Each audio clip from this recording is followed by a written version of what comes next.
Hey everyone, and I'm finally back with another Bakugan unboxing. And today I'm going to be taking a look at a Geogan that I've been waiting to get for a while. And I picked it up a couple weeks ago on a trip to Target. And it's none other than Ghost Beast. And I'm really excited for this guy because he kind of reminded me of Garganoid, from the first season of the reboot Battle Planet. He kind of looks like Garganoid just as a Geogan, and that's why I like him so much. Of course, that opinion might change when I take him out of the box, but even his kind of character design kind of resembles Garganoid, which I think is pretty cool. And one more thing is that this guy is actually one of the elements of the V-Lock Combiner. And they did release, a special version of that where it's just all gold, the Auralist kind of colors. But it is really cool that you can still build it with just the standard versions of the Bakugan and the Geogan that kind of make up that set.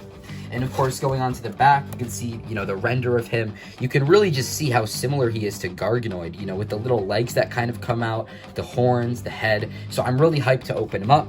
And then you can see the rest of the wave right there, including the Diamond Vipuragon, which I do actually have, and I've yet to open that as well. I've just had a bunch of stuff just sitting in my house, and hopefully, with the new year and with the winter break that I still have a few days left on, I'll be able to pump out a couple more reviews for you guys on some of the other Geogan that I have.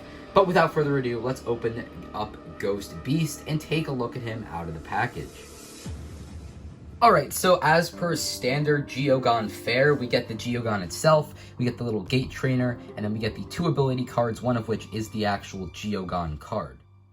And here, as you can see, is Ghost Beast in his folded up form. And before I even pop him out, he really reminds me of those two small trap Bakugan from the Maxis Drago. And this is especially kind of strengthened by the fact that he does have a little peg at the back. Extremely reminiscent of, Maxis Drago and Maxis Helios, how they have those pegs. You can see you got the little holes, which I guess you could put Baku gear in there, but I believe they are mainly intended, for these little pegs, because this is part of the V-Lock Combiner. And I said this in a couple videos that I did earlier in the year, but I really like how the whole Geogan Rising line, we're seeing a lot more references to the Legacy series, because all of these suggestions that the fans kind of gave to Spin Master back in 2019 with Battle Planet are now, finding their way into the modern Geogan Rising products, and one of them was Maxis Drago. People were saying how they wanted the aspect of a combining Bakugan to return, and lo and behold, we have Geogan, which are very similar to traps, and then of course they have the pegs, and you can kind of put them together into those really cool combiners. And I really like how we're seeing that, because it shows that Spin Master is listening to all the suggestions that we had back then. But getting back to the Geogan at hand, you see we kind of have like these webbed wings over here. You can see his horns a little bit. Of course, the DARKUS symbol. And then for the Geogan, let's just open him up. And boom, it's a very simple transformation, but it really is completed when you fold out those little legs in the front. I kind of wish that those were actually spring-loaded. I guess maybe it would have been a little too hard, or also a little too tricky to fold up like that. But I really feel like you don't get the full effect of this guy. Just like this, he kind of looks like a little bug. But when you bring out the feet, that really, really helps, in my opinion. Because what this back section kind of does is it almost kind of makes it look like he's flying off the card. Of course, you got the little black plastic down there, but it kind of makes it almost look like he's like flying and fluttering above the card, with the legs dangling above.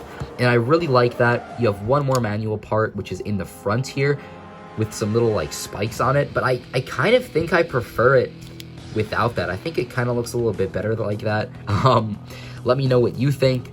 Of course, it is very cool to have that translucent plastic be integrated in, and I really do like the face on this guy. Kind of reminds me of like a Minotaur almost, but of course, he's got like these webbed wings as well. He definitely fits the whole beast aspect of his name, and I guess maybe the translucent parts are like the ghost, maybe the ghost aspect of this guy's name. But anyway, let's take a look at the cards that are included. So the Ghost Beast Geogan card costs a whopping 7 energy to play. However, you are rewarded by this because he's got 3,000 B power and 5 damage. So yeah, this is definitely not a Geogan that you want to run like multiple copies of, because 7 energy is quite a lot, unless maybe if you're playing like a Darkus Inventus deck and you can ramp out some energy early on just to have this big beefy Geogan with 3000 B power. But you know what, I suppose if you want to run it and you're able to make it happen, this is going to be a really strong Geogan to contend with. He does have the reroll effect, which, I'll be honest, is not the most helpful for Geogan, right? Because with Geogan, you kind of just drop them down at the high matrix from above. So unless you like forget which core is which and you end up landing on like a trap Baku core, this might not be the most helpful. However, at least he doesn't have no effects, right? Like, I'll take a reroll effect over nothing, but I feel like it would have been nice if he had some actual, like, complex type of effect, but it is what it is. He does have the Shadow Slicer ability card. It costs 2. You can scan and then get plus 400 B power. Not terrible. And then the Gate Trainer features Aurelus Pyravian on the front. So guys, that basically wraps it up for my review of Ghost Beast. Just because of his high energy cost, I don't think that he's going to be that competitive. You know, the better Geogan that you're going to want to run are the lower cost ones, because you can play them early on for a big power boost, and also since you can run multiple copies of each Geogan card, and you know, each individual Geogan card will correspond to the single toy, it's best to have multiple copies of a very useful and versatile Geogan, so that you have a better chance of getting it and you can rely on it more in the brawl. But nonetheless, like I said earlier, if you want to try to make this guy work, you can try to make it work. And, you know, 3000 B power is quite high. I hope that you guys have all had a fantastic 2021. Happy New Year, everyone, and let's welcome in 2022. I'm the Detective, and I'll see you in the next one. Bye-bye.